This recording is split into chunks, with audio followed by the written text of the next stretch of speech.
It feels always a bit humbling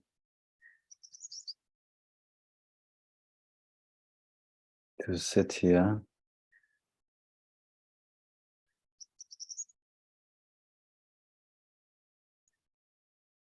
and to speak about the unspeakable.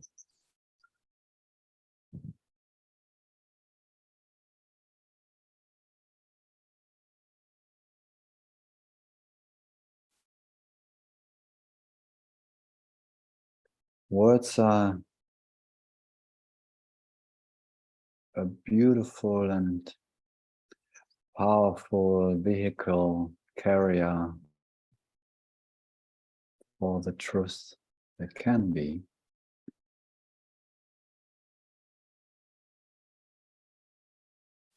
But they can also be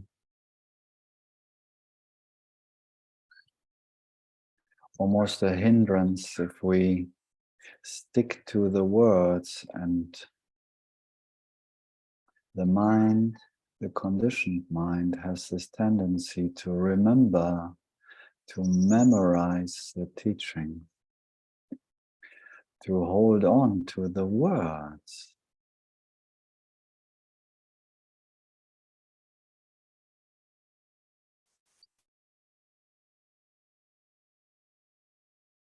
Which by themselves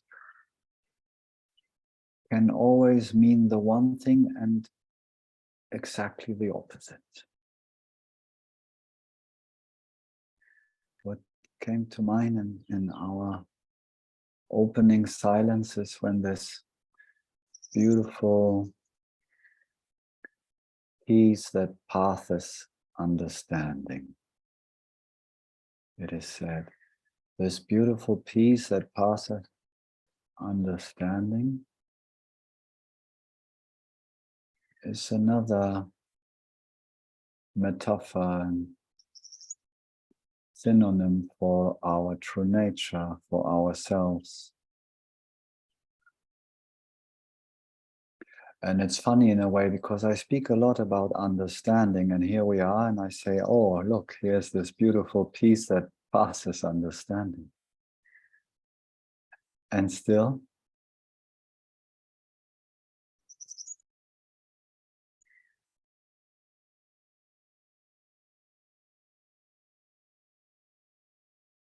both versions are true. The peace that passes understanding, and understanding is our true nature. Understanding is consciousness. The mind cannot grasp that because it's conditioned to dual functioning, yes, no, right, wrong. Understanding means that or means that, but in context of satsang, at least here,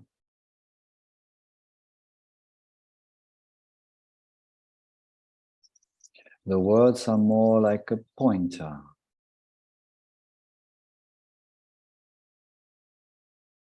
Like the finger that is pointing to the moon is not the moon, but it can point to it so we can see it for ourselves.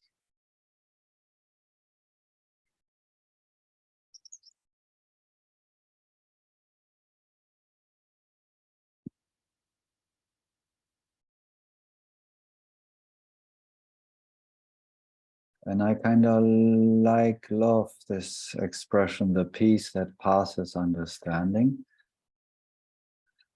It's the peace that passes memory,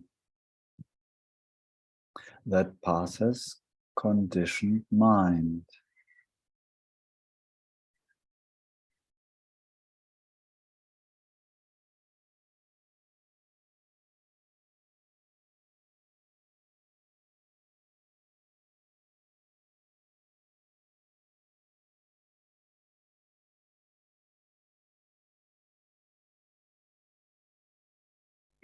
We cannot think our way to our true nature. Because we are our true nature.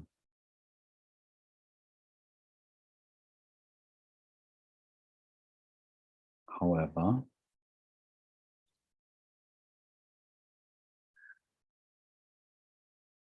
thoughts, contemplative thinking or higher reasoning, like we use it in Satsang, can get us to the edge of the mind, of the conditioned mind. To the edge from which it can happily, willfully surrender to its own limitation, surrender its memory and its conditioned thinking to that hinge, that inkling that is in the air, that peace that passes understanding.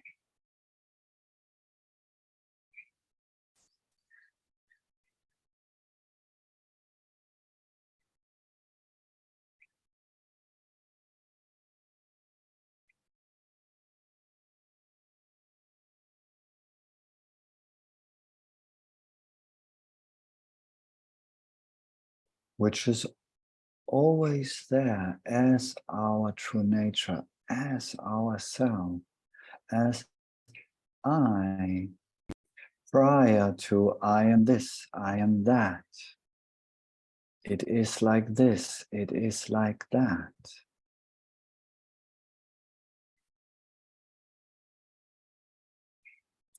This little Buddha in us is just sitting there happily, peacefully, waiting for our little apparent self, our character, to relax and just stop for a moment like we do here in Satsang. A little holiday from the busy person running for happiness and peace outside of itself.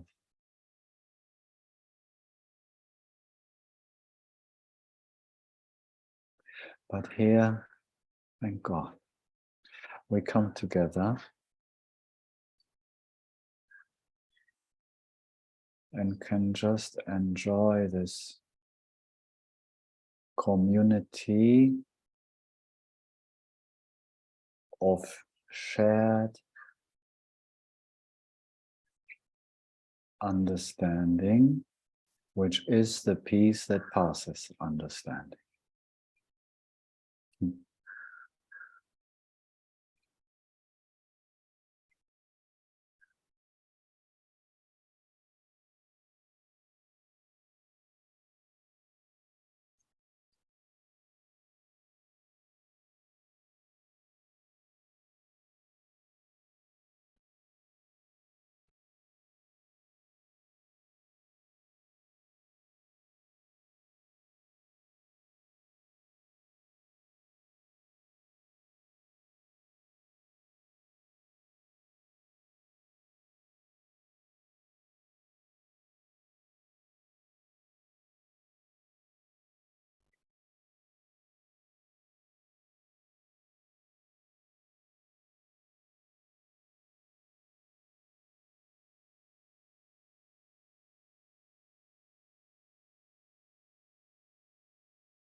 The conditioned mind and the conditioned body is just memory, past.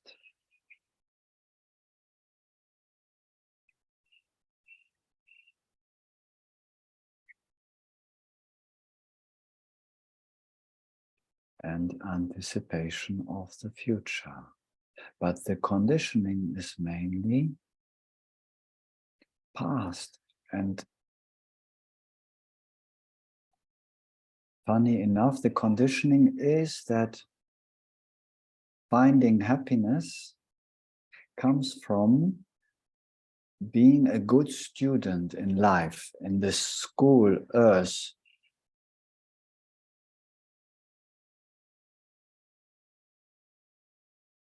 When we memorize our lessons well, we will be happy. Or if we pass the test.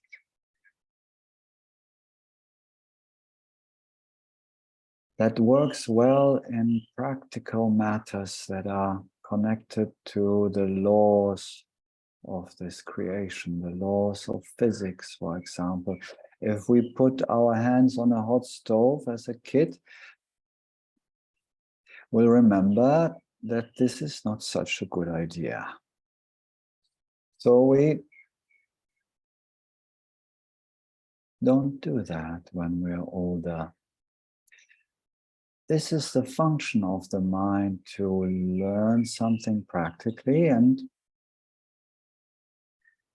use that memory to function intelligently for this body and mind. Nothing wrong with that. It's quite smart.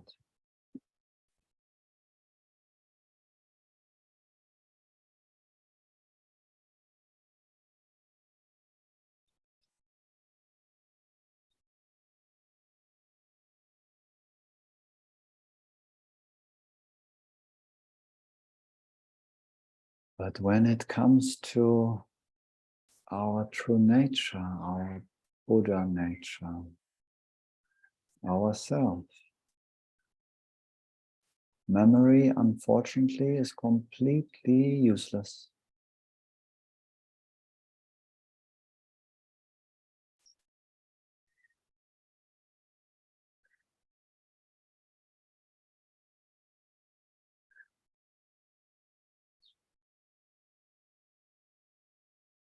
This peace that passes understanding is not in time, is not in space.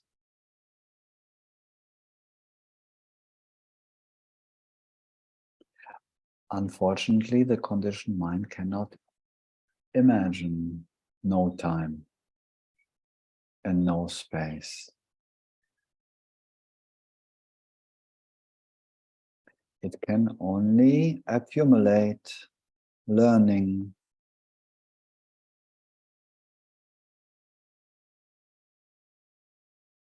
for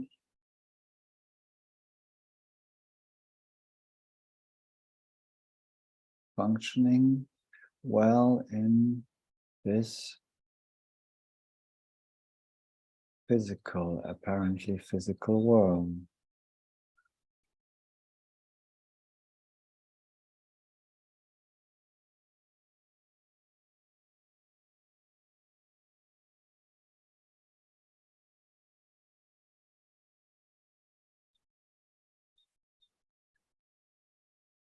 Memory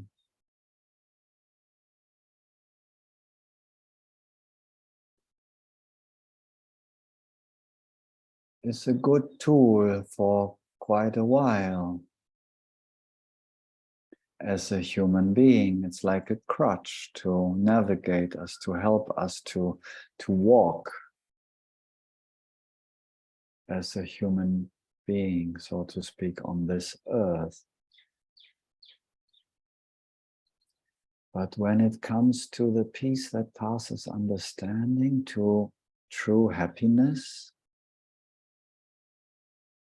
to pure joy, to pure love, to our essential self,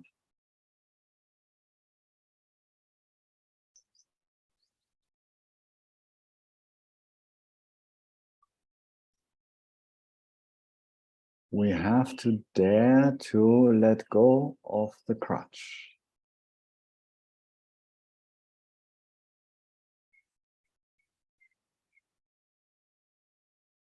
In a way, we have to learn to not hold on to anything. In other words, we have to unlearn everything.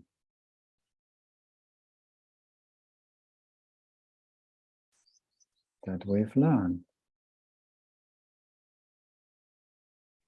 Not practically, we still will remember to not put the hand on the stove when it's on.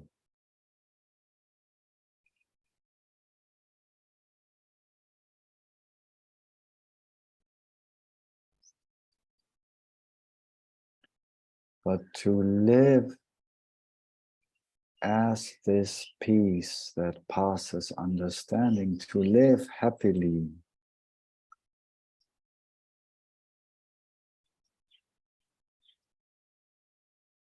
it's quite unfathomable. I know it's not so easy to grasp, to imagine. The mind cannot imagine how to live a life without the past and without the future.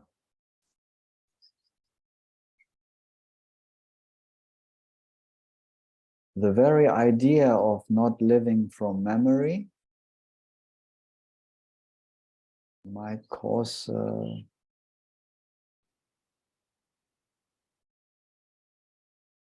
reaction in the mind, a tension. It's like, no, I have to hold on to my past to function. But somehow, the saints and sages of all traditions have shared with us that living as this peace that passes understanding, as our true selves, as this Buddha nature, is always here and now.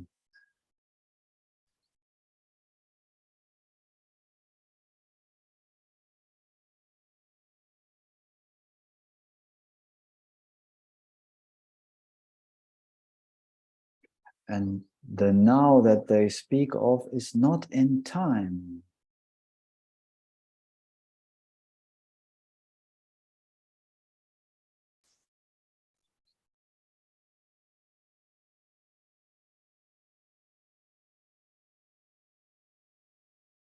This now is where we dive into when we ask the question, am I aware? Yes. I'm here. Oh, I'm present. I'm aware presence now.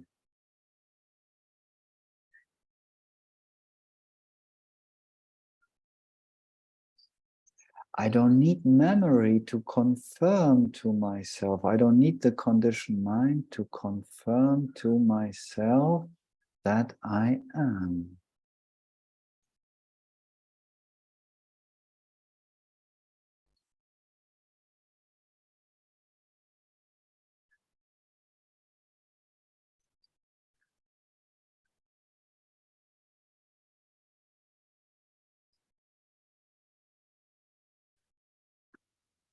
And in the same way, that is the magic, the mystery almost. In the same way, it is possible to live a life as this awareness, happily, freely, without memory, just here and now, trusting that the spontaneous movement, this what is needed here and now, will bubble up, emerge out of myself, out of awareness, into this now, into this very moment. What I need will come to consciousness, not from memory, but fresh, out of this moment, intelligent. And life will feel fresh. Every moment is new.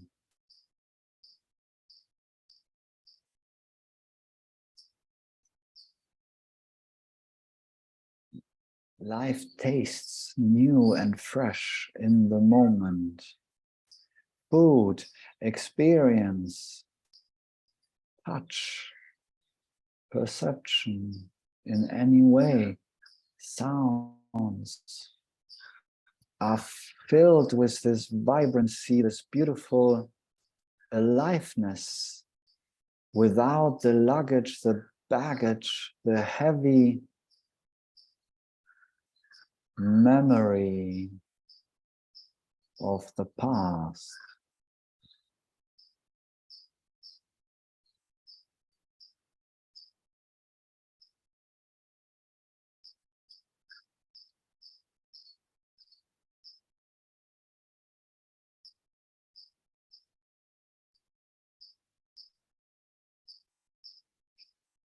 It's a bit scary, maybe.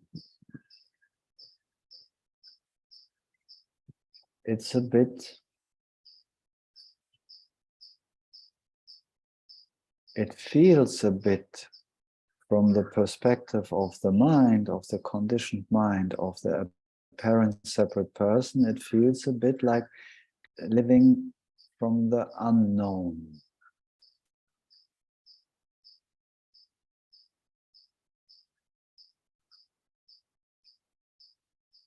I remember,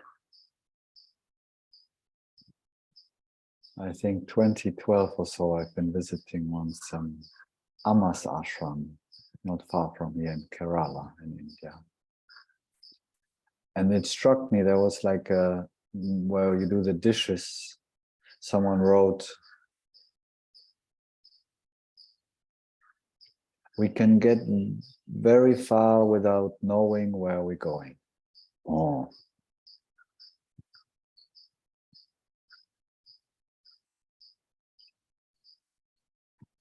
I didn't know where I'm going, certainly.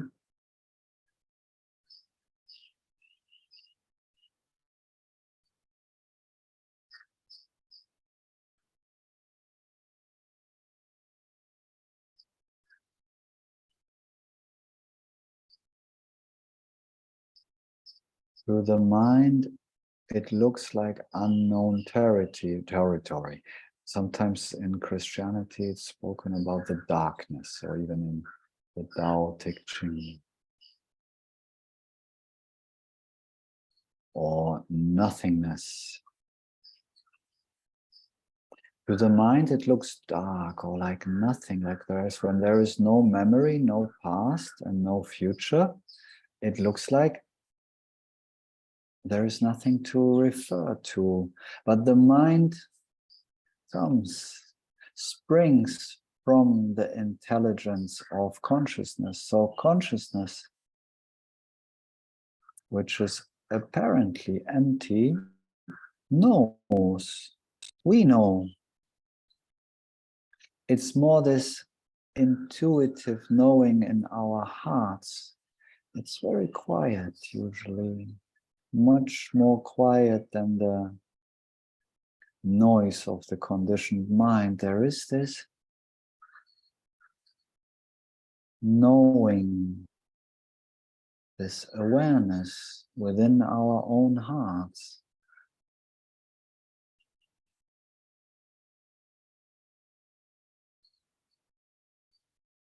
Which is the peace that passes understanding.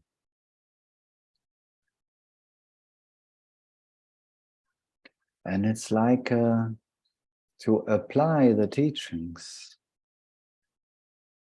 that we are this aware presence, this loving presence, in a way is to shift from living based on memory to living based on this knowing in our hearts. might freak out here and then. It's like, but I need to know what's next. Give me something to hold on to so I feel safe.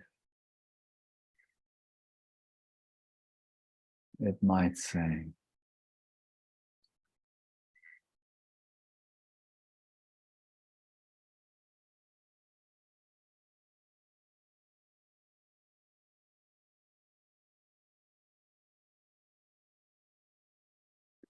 But reality, truth,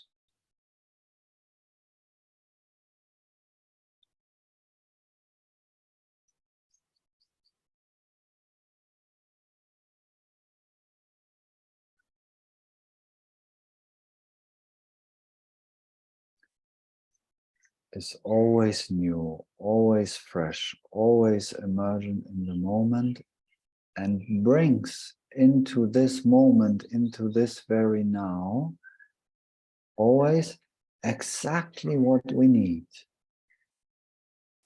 Maybe not what we want, but what we need. There is no lack, no need to hoard, to hold on to memorize in reality, because it's full of everything that we could ever memorize.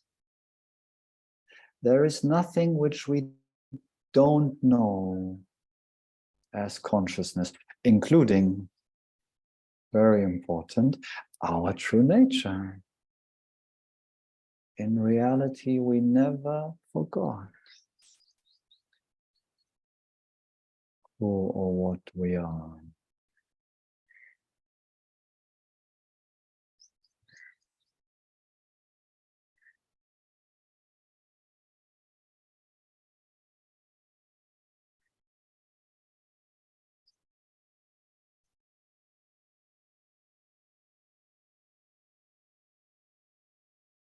So it's a bit of a bumpy road, a bit of a, ooh, I'm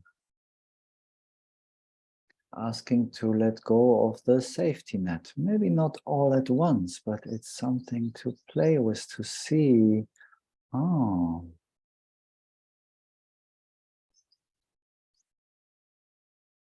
can I trust myself just by diving into that silent awareness that I am in any moment, and living spontaneously, freely, joyfully from that? I mean, maybe sadly, maybe there is something to cry about, and I will cry spontaneously. There is no agenda.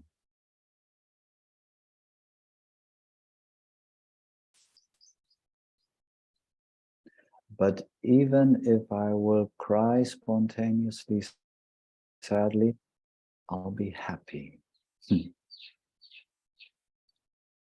Because the tears, even when I'm sad, will be filled with this peace that passes understanding, that peace of myself that is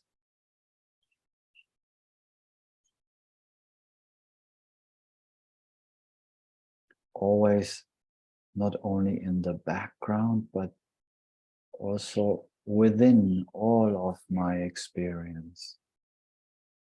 It is actually all of my experience is actually made out of it.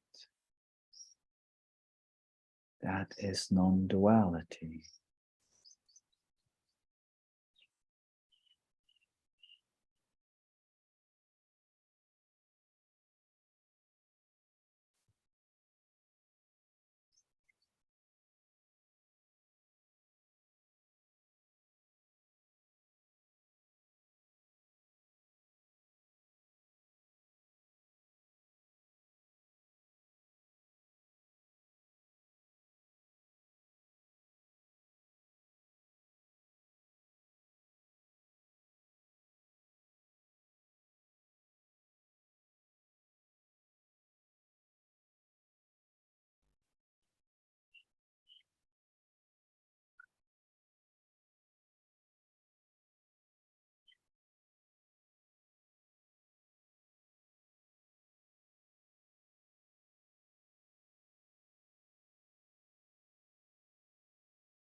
And as I said in the beginning, it's very humbling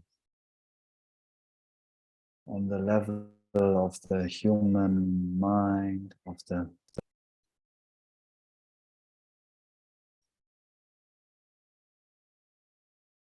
on the level of the human to apparently not know.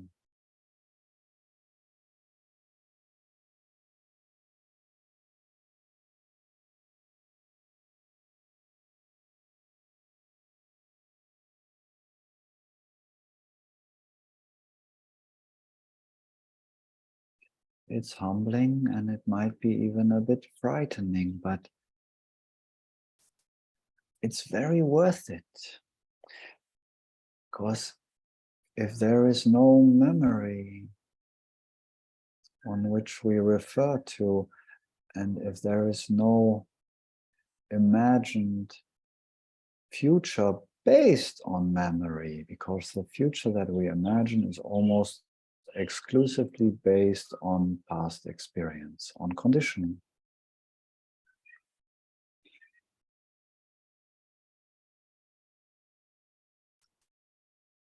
But if we dare to be humble, to not know,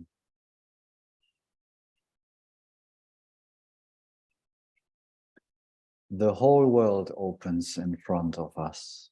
Everything is possible. The limitations that belong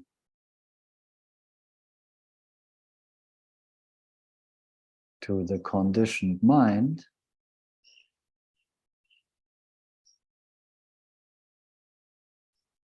the limitations do not apply suddenly. If there is no past and no future, there is the whole variety of potential in front of us, in front of our consciousness.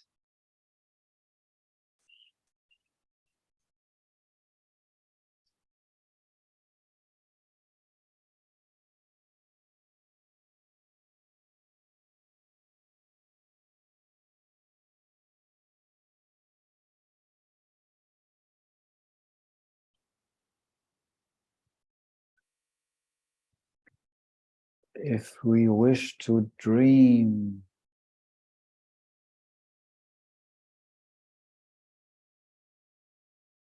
a new world, a new life, a happy, peaceful, joyful life into our consciousness, into our reality,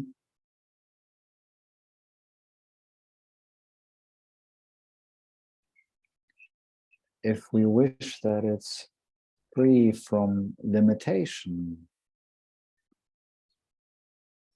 free from suffering, we have to make sure that we dream from that apparent not knowing, from that silent space.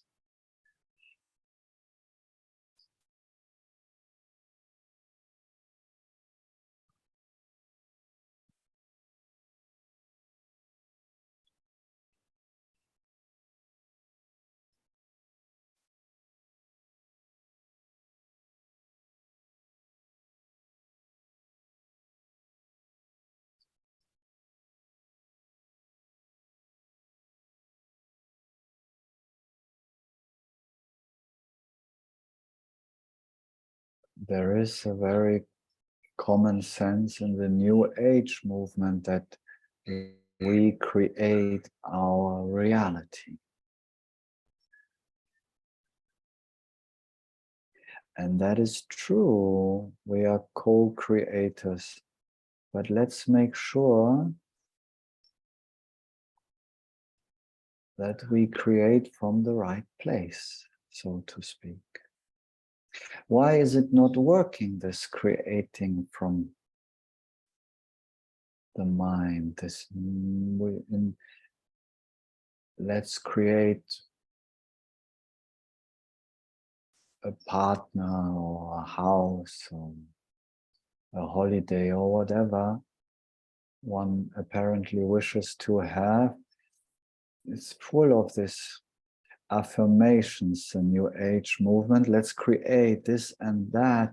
And somehow, for most people, it doesn't happen. Because it's filled with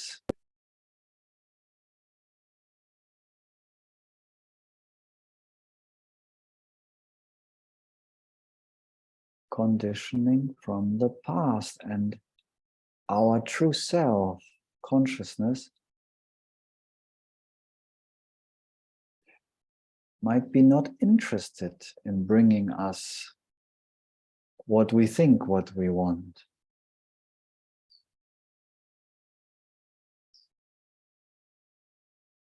We might be tired of our past. We might be tired of recreating our past over and over and over again, personally and now as a society.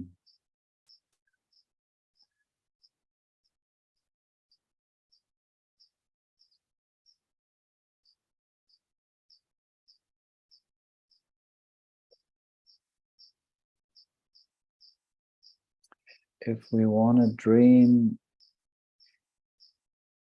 a new world into existence, personally and globally,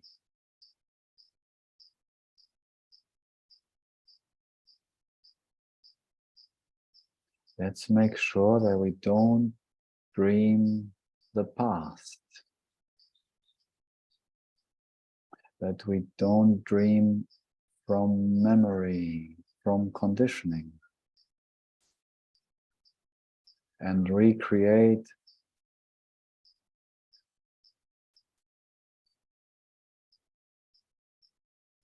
an apparent new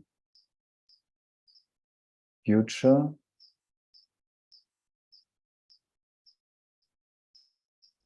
but in very short time usually realize that it's the same kind of old thing in a new costume. It might look good for a while, this new outfit, but eventually it's like, oh, it's still a t-shirt, it's still a whatever.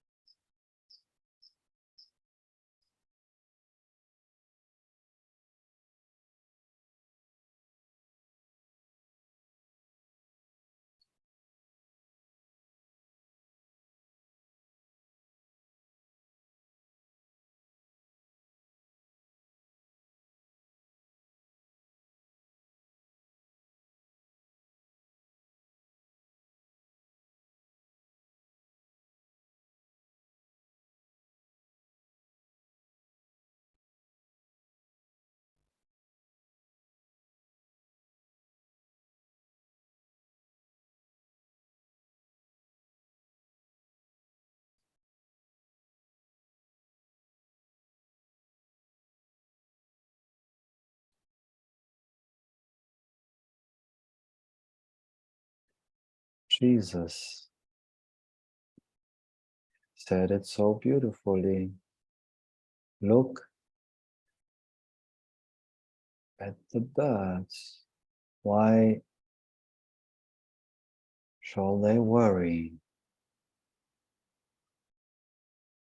about the future?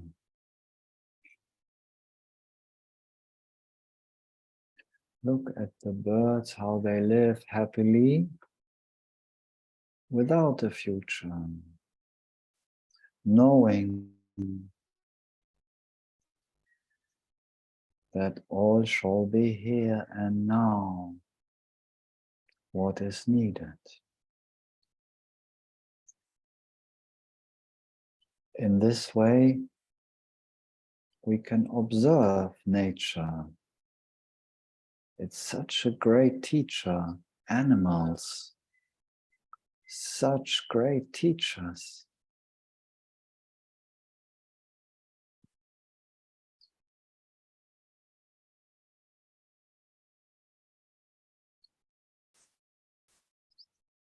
Just playing, just enjoying the moment.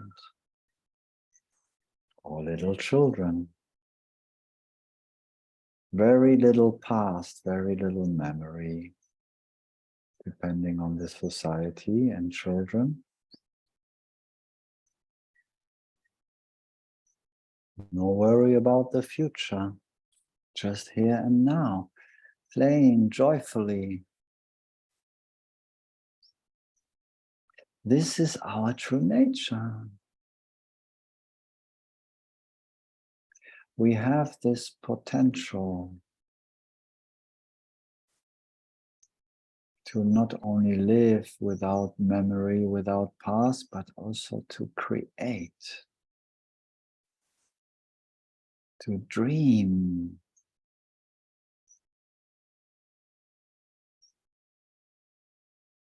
A beautiful world into existence out of consciousness.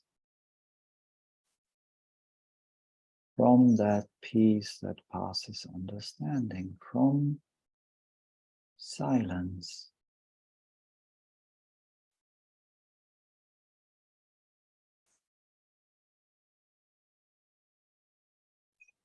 And we might know just a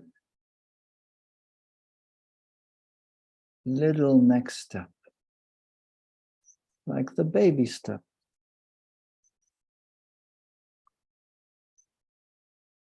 We don't know the big picture. It would be boring if we would know the whole game ahead. It's like when we go to bed at night and we have a dream.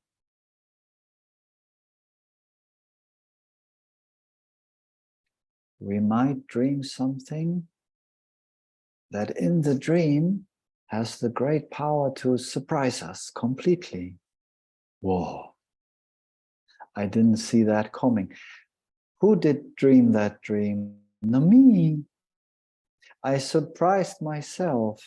I cover my knowing to myself in the dream to enjoy the dream. That's how life is meant to be. The guaranteed outcomes might help us to build a plane or a rocket ship or a house. That's very wonderful and very practical. Science is wonderful to support us practically. But we have to be careful to not limit ourselves.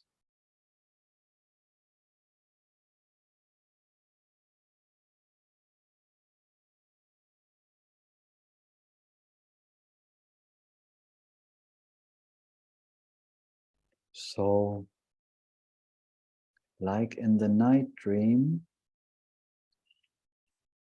we consciousness reveal to ourselves in the silence of our hearts, maybe just the next step. Oh, I'm going here and there, or I want to do this and that, or maybe I try something new, I want to create something new. There is this enthusiasm, this joy in this idea bubbling into my consciousness. I have no idea maybe how I'm going to pay for it, how I'm going to do it. I don't have the skills, but there is maybe this, oh, I want to try this. Like a child, there is this innocent, like, oh,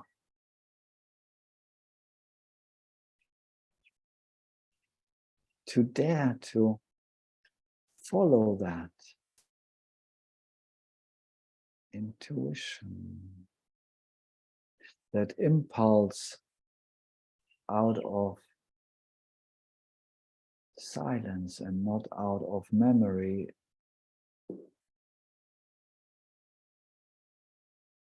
has the potential to create a completely new life for myself and for society.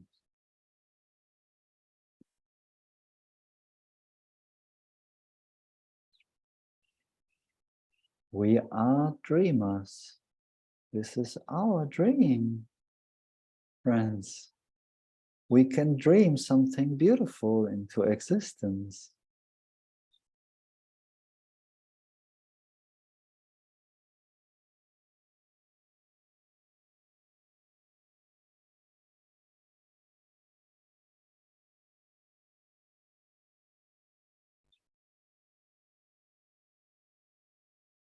We might not know where we're going, but we can get very far.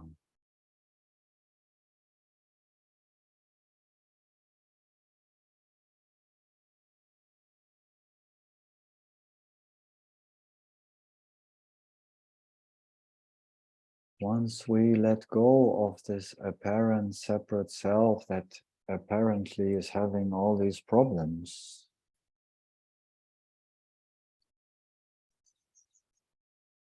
based on past and future. Once we let go of this,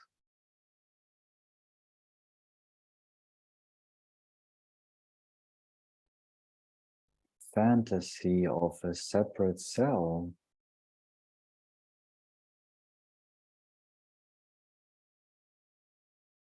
we are free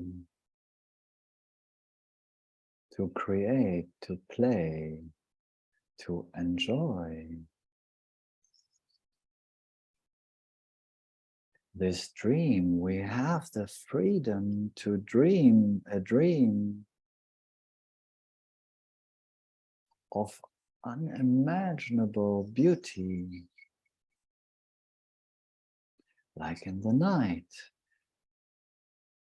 The only thing that is in the way, like in the night dream, is the conditioning of an apparent separate me that might bring me nightmares.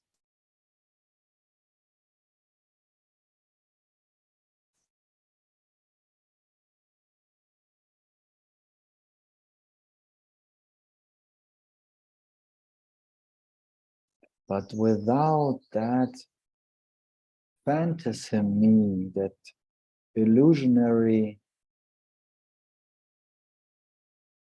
separate self made of memory,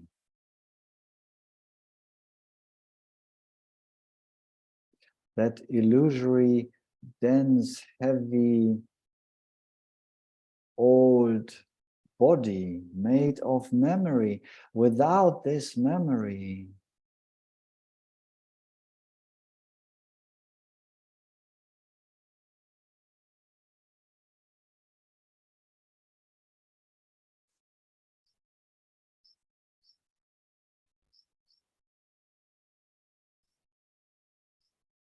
everything is possible.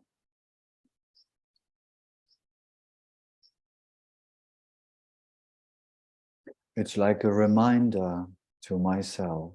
We're heading back to Europe in a couple of weeks. God knows what's coming. The mind has a few fantasies, a few ideas based on some past memories, what happened before.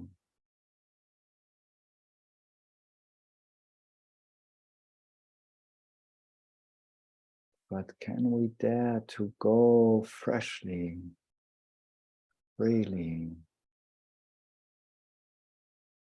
without the heavy bags of the past?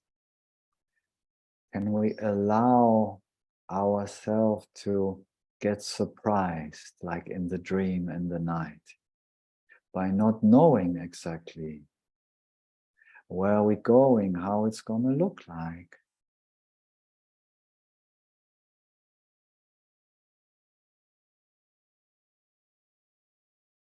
Where the money will come from, how we're going to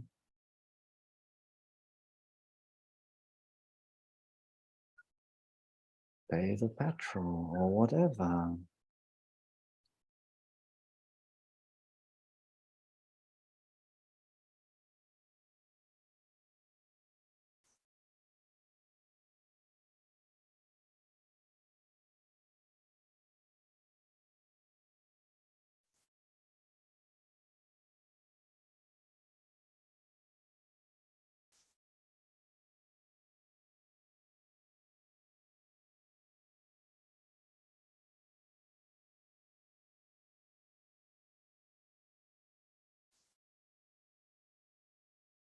we can be free from our past while it's still here.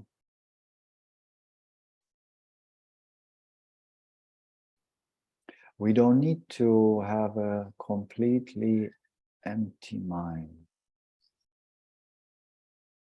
This is a spiritual fantasy often. Like no more thoughts of the past, no more desire, no more nothing will ever come to mind, and then I will be free. Good luck.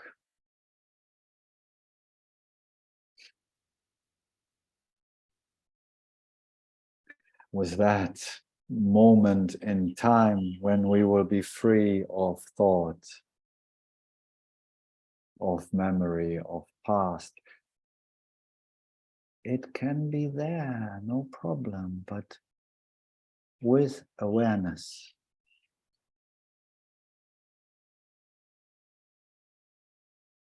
Here and now, we have a choice. As consciousness, we have a choice to follow the noisy voice of the past, looking for security, safety, guarantees.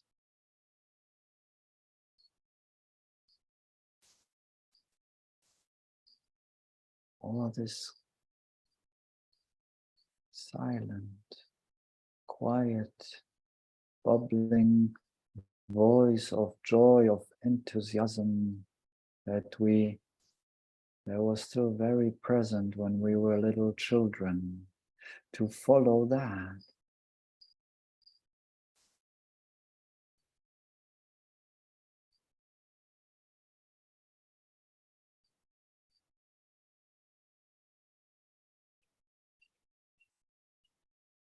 We can be free of the past now.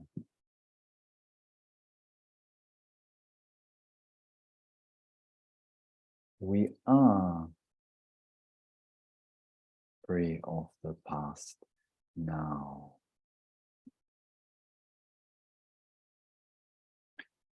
If we don't listen to the voices of the past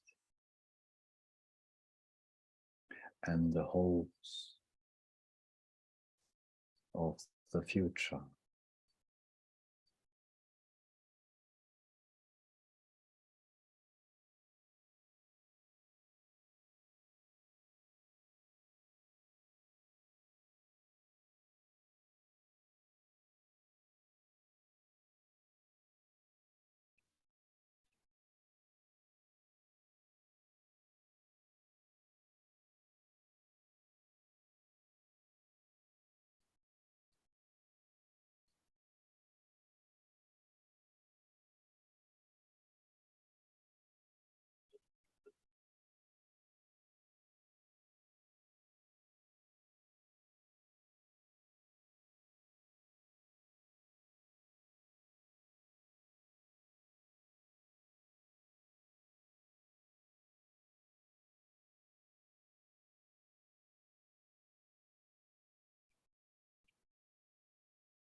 If we observe, if we are aware of what is emerging in our minds, if we learn to watch the person from a little distance, so to speak, if we shine the light of awareness on our body-mind,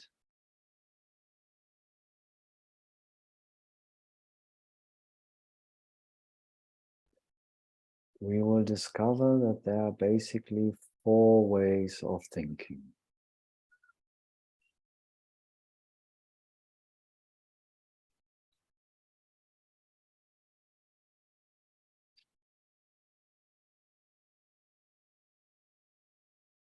The first way of thinking is like a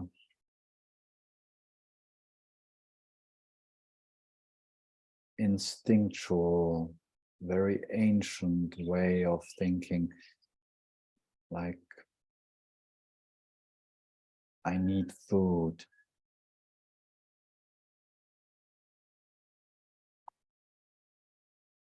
Instinctual thinking based on the very deep-rooted dream belief to be a body. My body needs this and that.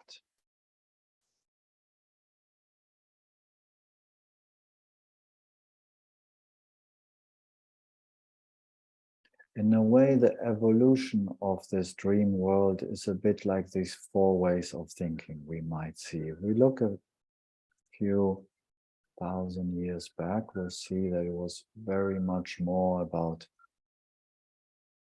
survival of the body and how to navigate, and we're more, maybe, if it's true, as what we know from history, we're much more focused on the needs of the body.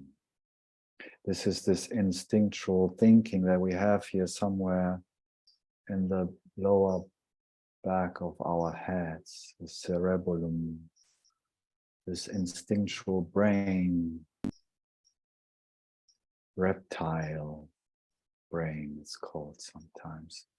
This we will observe. These are thoughts from the past, of course. How to make sure that I get what I need now.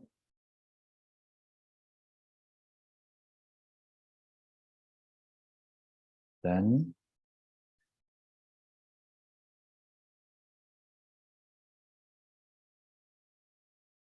we might observe another way of thinking in us, which is more like automatic, like a program, like a robot, almost like a computer. We see certain programming, conditioning, our habits.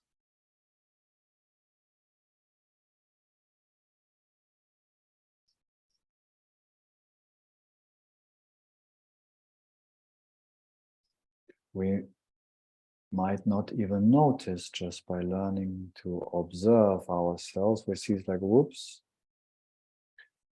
like driving a car. It's so well, the automatism of changing gears and looking everywhere and holding the steering wheel and pushing buttons and playing on the phone and writing text messages at the same time.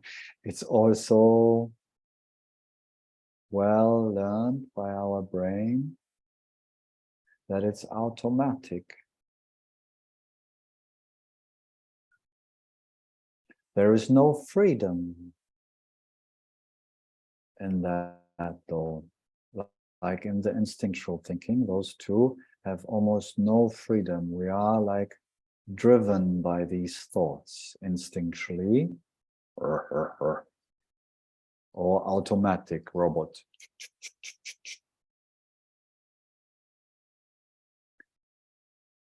What we use here in Satsang a lot is the third way of thinking, which is what I call sometimes higher reasoning, deliberate thinking.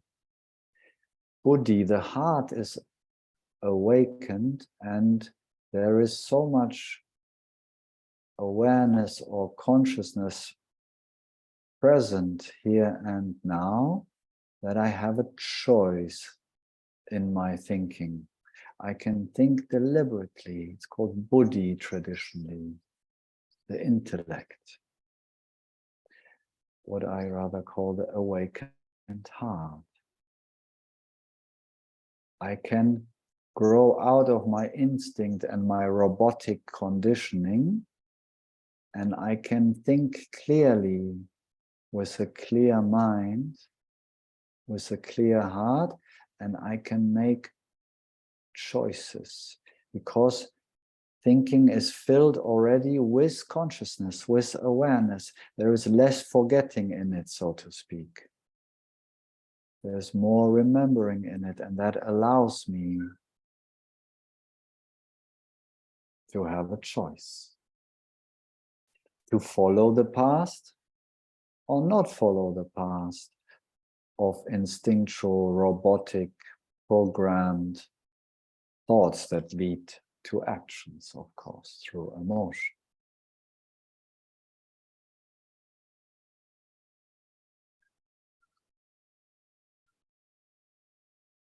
That is a very wonderful intermediate stage to come into the freedom to think freely,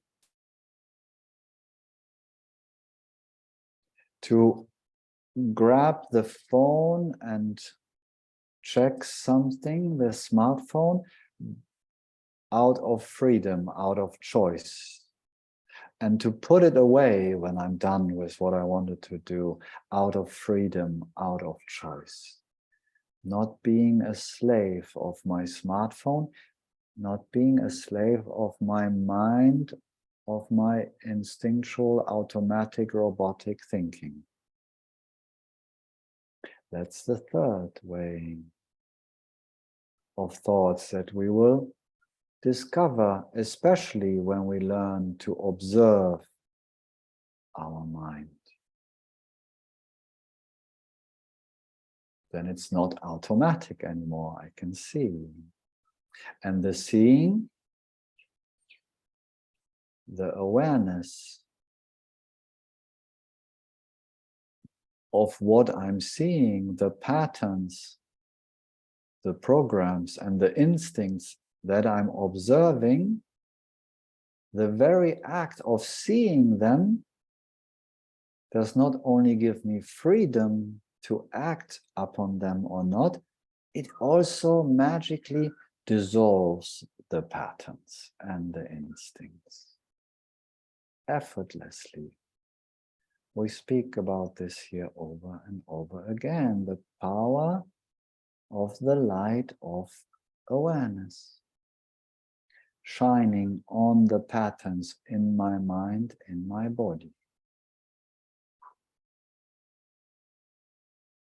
Now you may wonder, where's this lecture about the thoughts are coming from? What does he want to tell us? The fourth way of thinking is spontaneous. Spontaneous thoughts emerging out of freedom, out of nothing, out of consciousness, free from memory, free from instinctual behavior, free from robotic, automatic, and even free from intelligent planning, deliberately thinking smartly. There is a fourth way, as more the conscious thinking, if we want to call it this way, the higher reasoning is applied in life, as more awareness shines on thinking, on emotions, on all mentations, which are thinking, feeling, perceiving, imagining. This shining of the light of consciousness, like here in Satsang, on all of our mind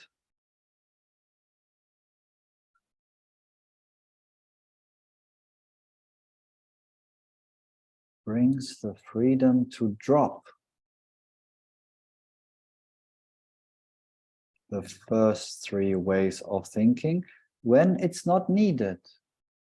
When it's needed, it's still available. We don't become fish,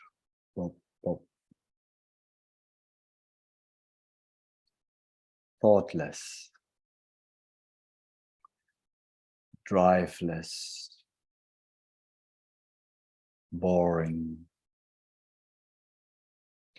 No, without the limitation of the first two especially, and also the third way of thinking, the spontaneity, the spontaneous overflow of joy that I spoke about, can produce fresh, new ways of thinking that leads to new ways of acting, speaking, experiencing, dreaming a new world, a new way of living into our lives, into society.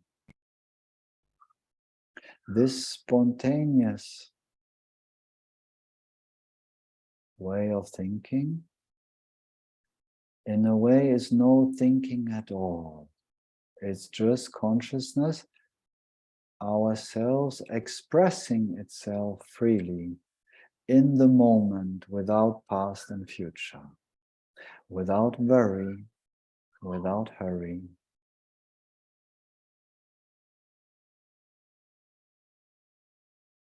Without knowing where we're going.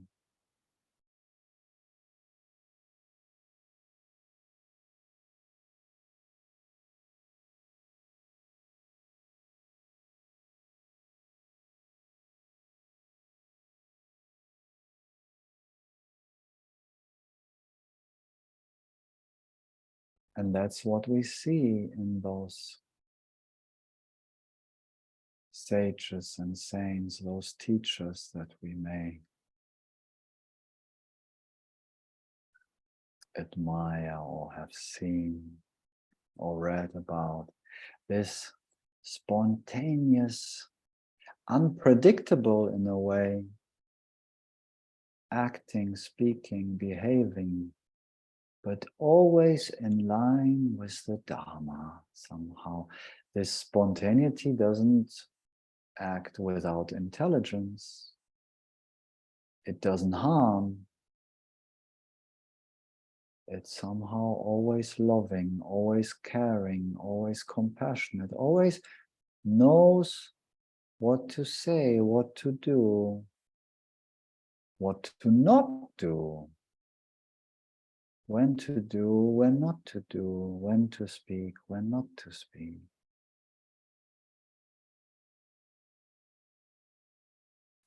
So, in a way, it's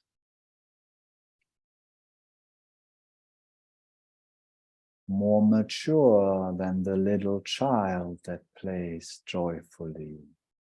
It doesn't have the integration, the child, of our life experience being integrated in consciousness, experience being integrated in understanding.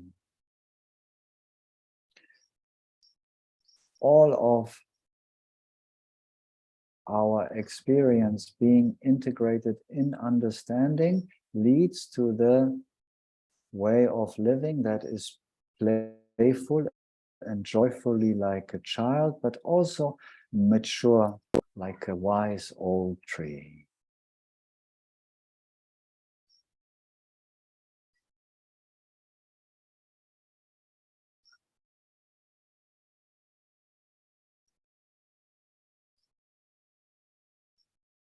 Been touching this week in Ramana Ashram. There's this beautiful old tree, like a grandmother standing there with like 10 trunks. God knows how it works in different places, trunks coming from the top into the... She's just, I don't know, for me it's like a grandmother somehow. She's just standing there, I don't know, hundreds of years, relaxed, have seen it all. So beautiful to connect with such wisdom.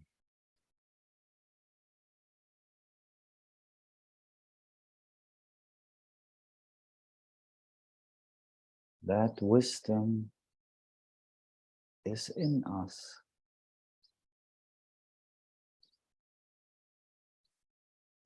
It masquerades as not knowing.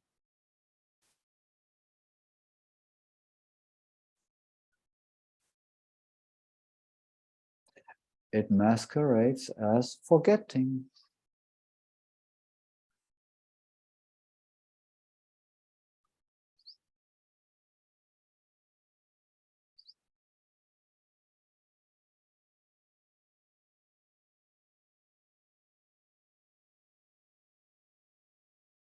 But it's always available as this silence, that peace that passes understanding. It is always available to guide us.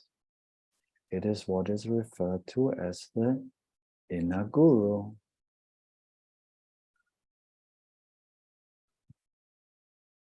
When we move beyond instinctual, habitual, programmed, automatic, and even deliberate thinking, the pure intelligence, our inner guru, can take the driver's seats of our lives. And it will always drive us well and safe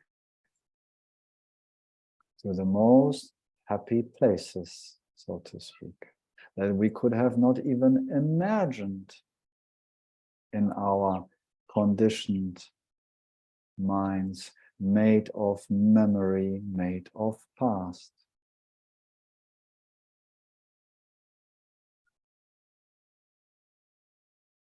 And the same is true for our bodies. Of course, just to a certain degree, the body comes with some limitations.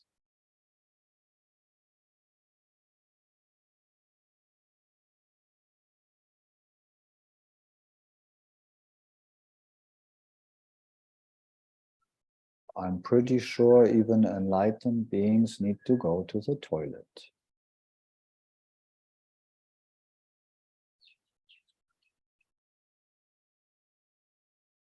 Just a guess. I don't know, for sure, of course. But most of the heaviness, the limitation about me stored in the body that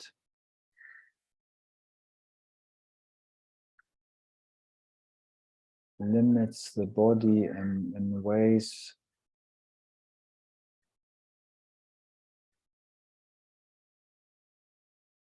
that it cannot move freely as the avatar that was given to us, is based on this old conditioning, on the past also.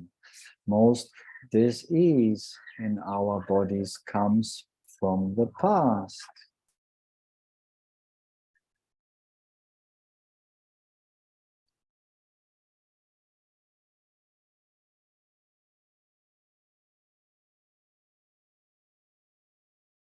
There are examples of, I remember from my medical training, schizophrenic people having kind of two very distinct personalities, like two people in one body. And the one having a certain bundle of allergies and the other one not. In the same body. I remember that very well. It's like fascinating. It's just conditioning connected to a certain me, to a I thought, to a I feeling.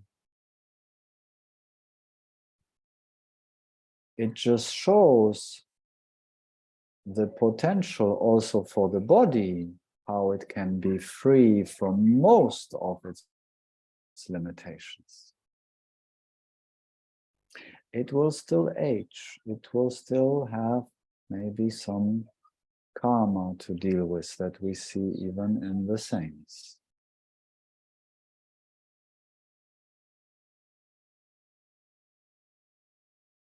But we can also see that there is often a lightness, a freedom in an integrated understanding, also in the body. It's more like a joyful avatar that was given to plunge freely into the dream.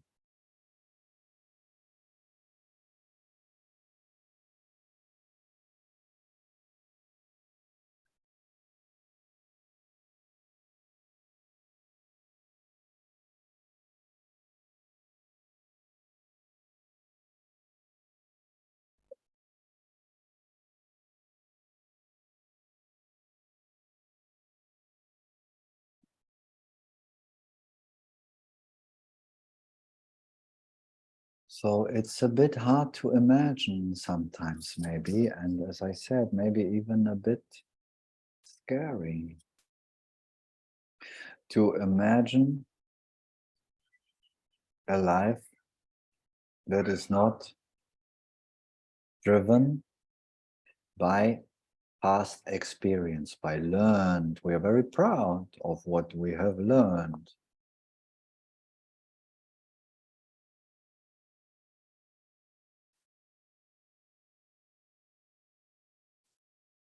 And unfortunately, the examples of human beings, at least to a certain degree free from the past, are rare, especially in our Western society, but everywhere now. So we don't have so many role models at this point in time and space. But we are jumping into our potential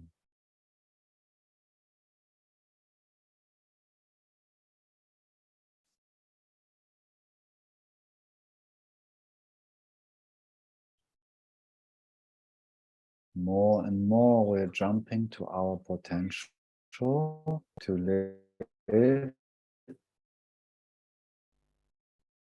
from the now, free from memory, to live our full potential, freedom.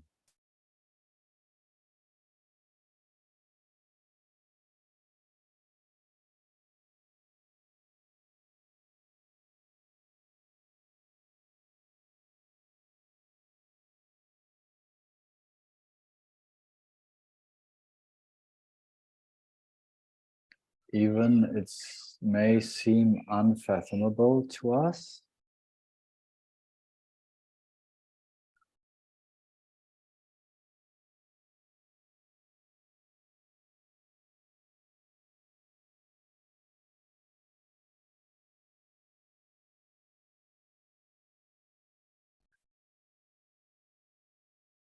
we can trust the examples of our teachers who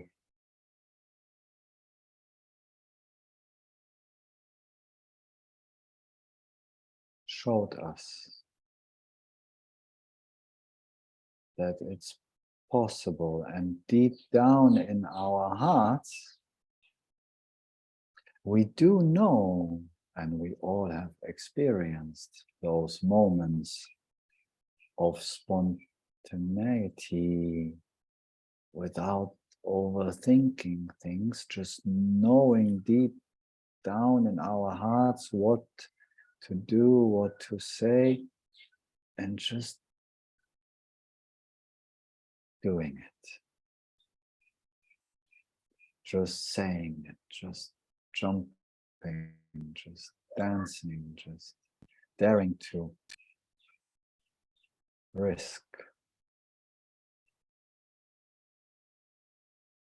to live from the apparent unknown.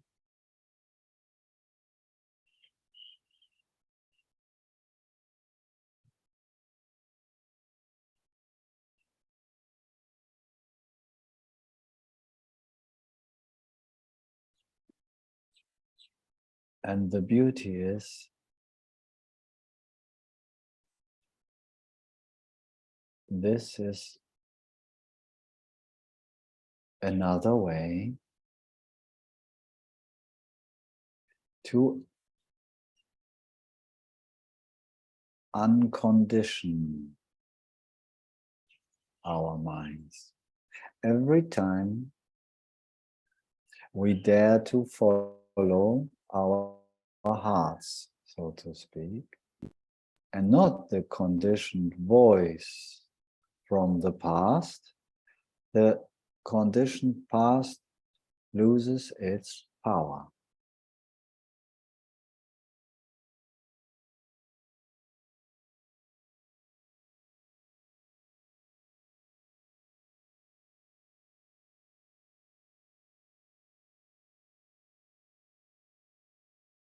And more we experience this freedom.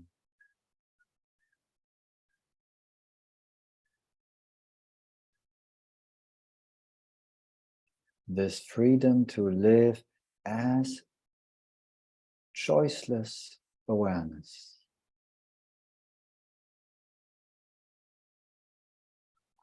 Making magically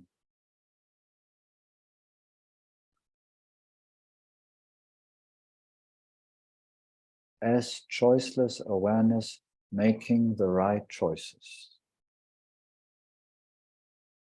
As choiceless awareness, following the path of our dreams. As choiceless awareness, freeing ourselves from the heavy burdens of the past in our minds and in our bodies.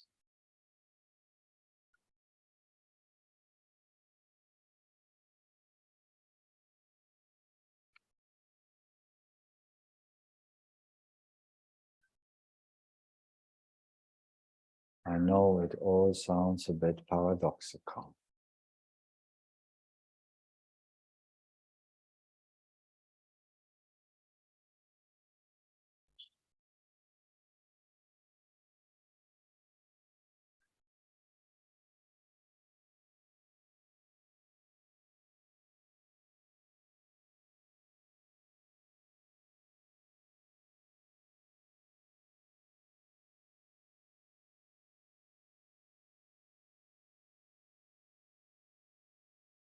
It is said, as more we understand or as more we know true knowing, as less we know. You may have heard that. That's the humbling process. Like me, sitting here speaking apparently, every time feeling humbled, like, ooh, what will I say? I don't know. What do I know anyways?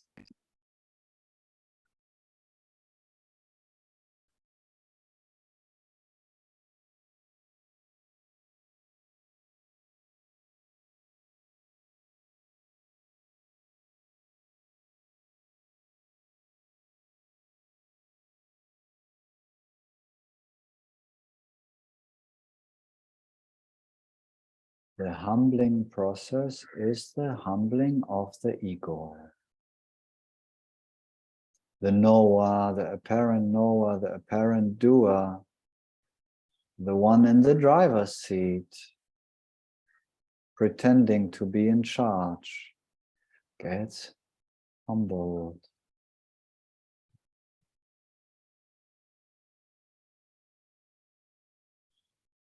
Humbled in its false ideas of security, of safety, of knowing what to do based on learning from the past. Gets humbled by the intelligence of consciousness.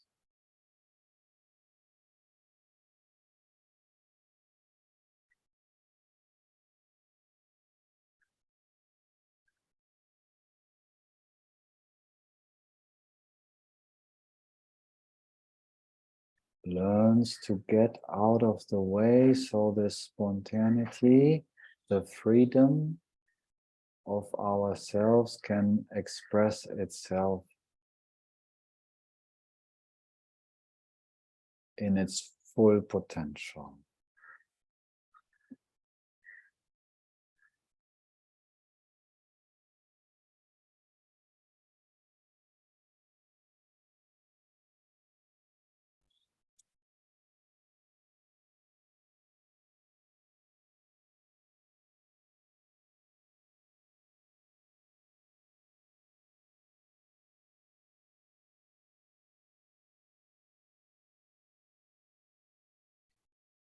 And in a way, this humbleness, this humility, that's what we see in those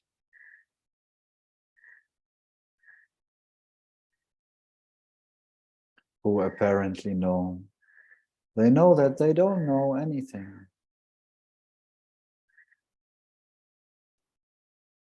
It's such a paradox that humility, humbleness, grows with deeper understanding.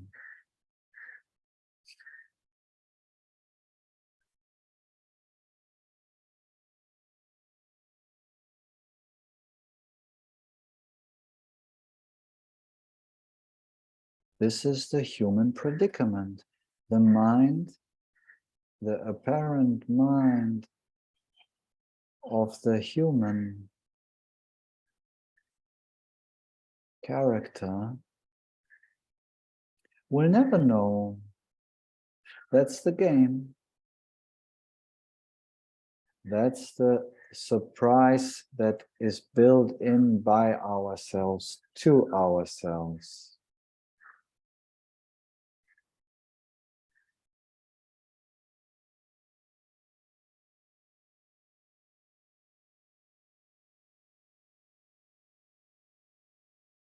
And the humility helps us to not ruin the surprise for all others, to not ruin the party.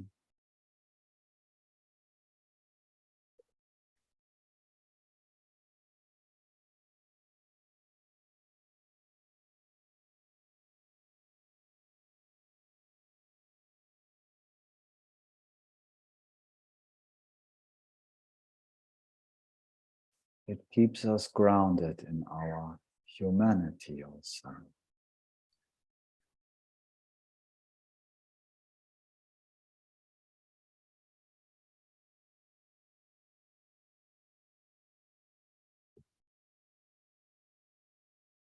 Because as the human expression of consciousness, we never know what is around the corner, so to speak, and it's good this way.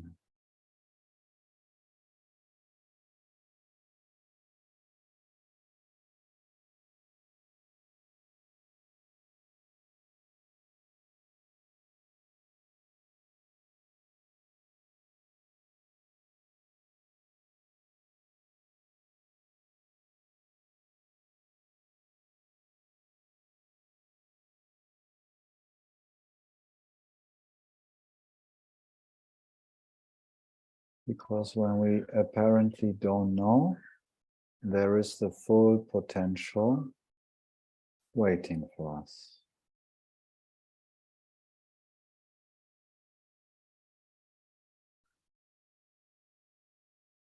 And we can discover new grounds, so to speak, within ourselves, within this world. The apparent certainty of the ego is just a limitation based on the past, based on false promise of safety, security.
So in a way, it's to be humble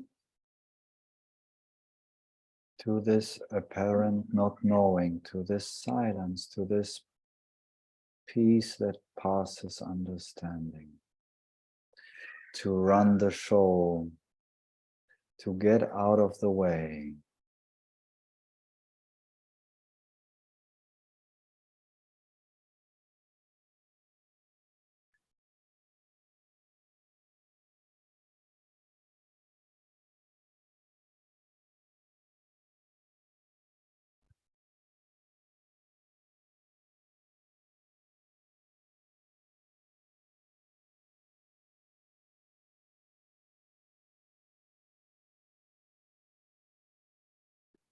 Because in the end,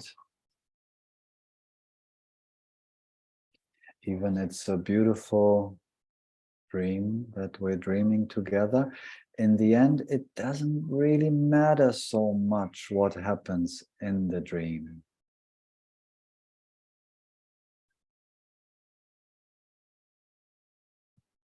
What is real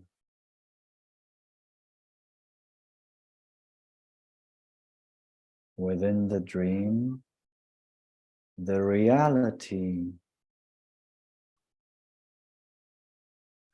within the dream that we call life,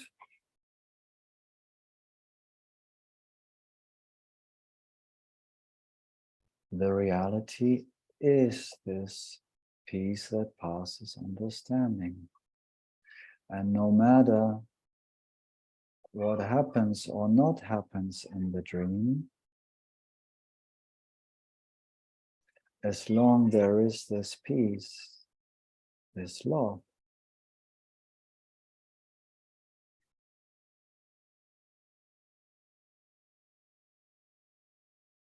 we're okay.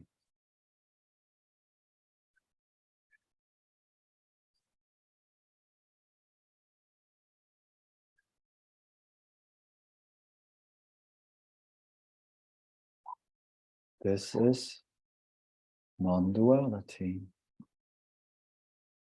No matter what happens in the dream, deep down in our hearts,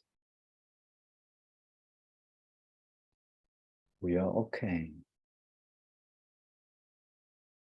There is peace.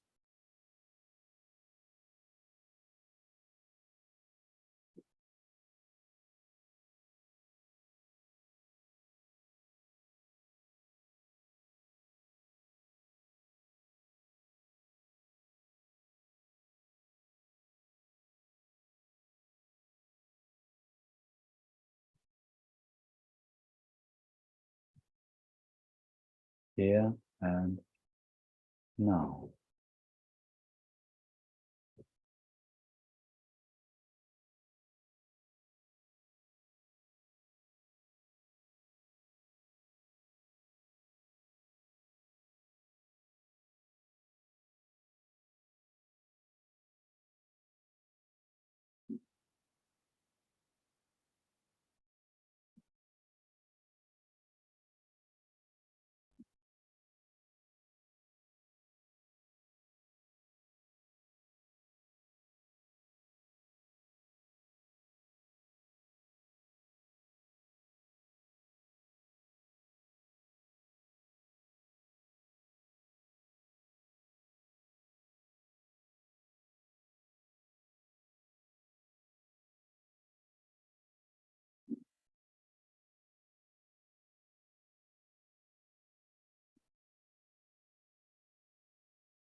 Somehow this song from Plum Village from Thich Nhat Hanh's community comes to mind in this talk.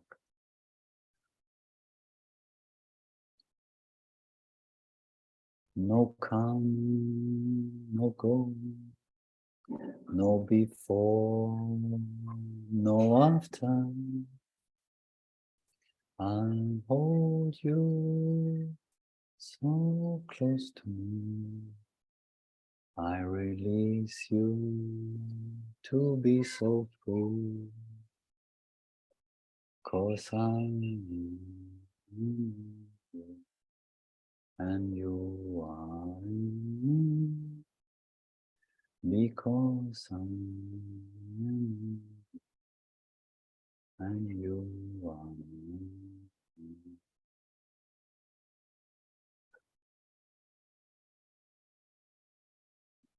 Lousy singing, but it contains,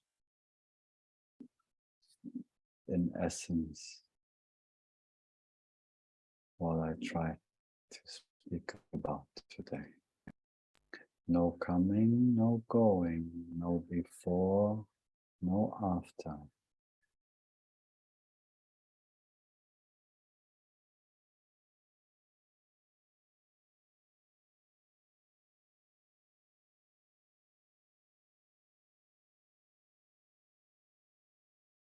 All here and now.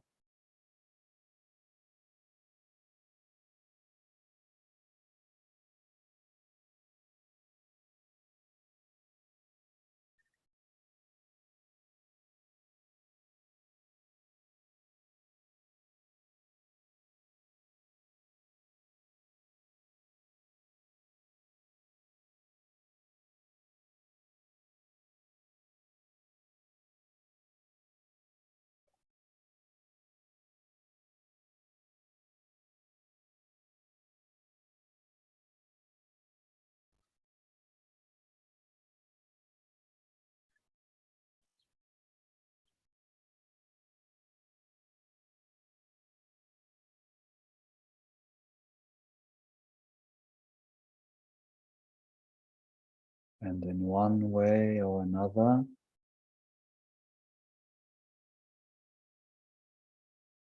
if it's the Buddhism of Thich Nhat Hanh or the Advaita Vedanta of Ramana Maharishi, the gospel, the good news from Jesus,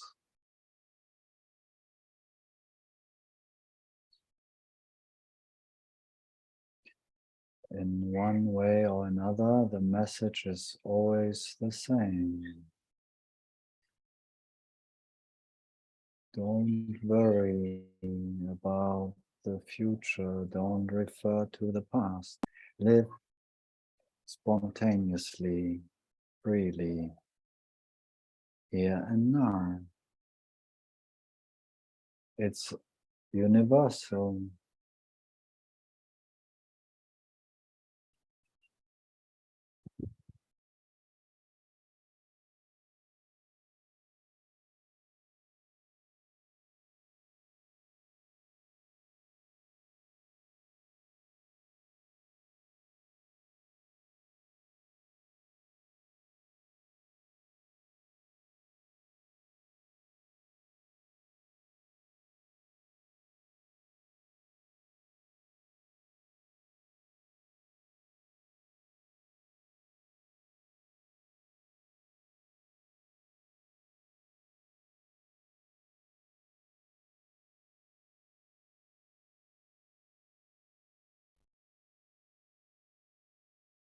The so-called truth,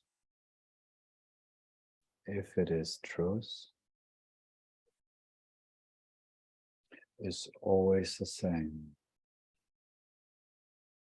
independent of tradition, language, culture.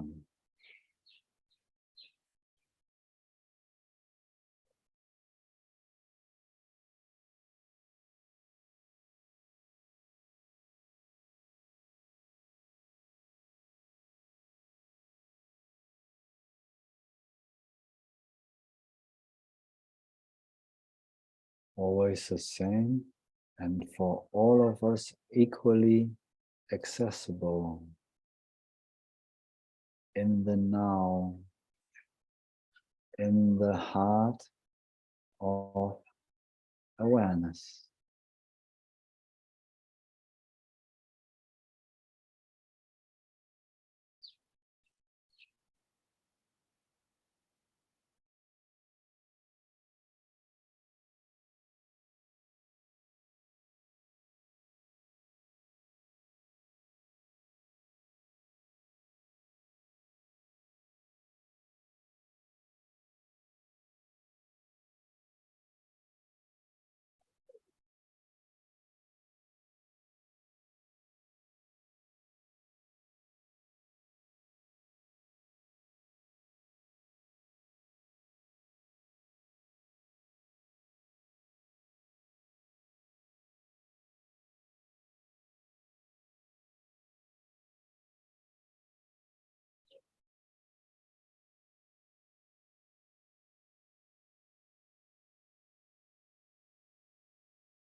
So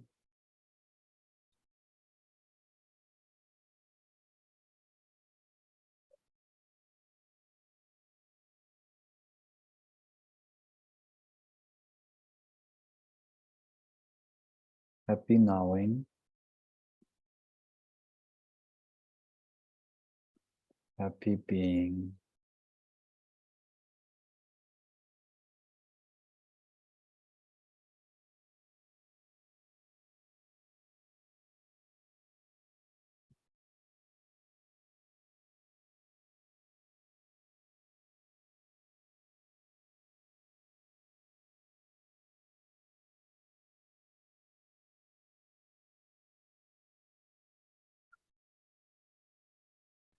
and I hope spontaneously we meet again in the now, in the so-called next week, next Sunday.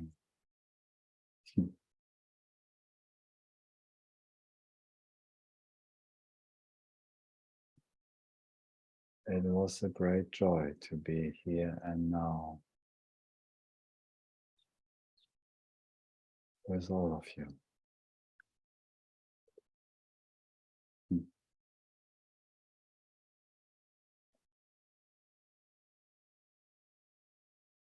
Light as one.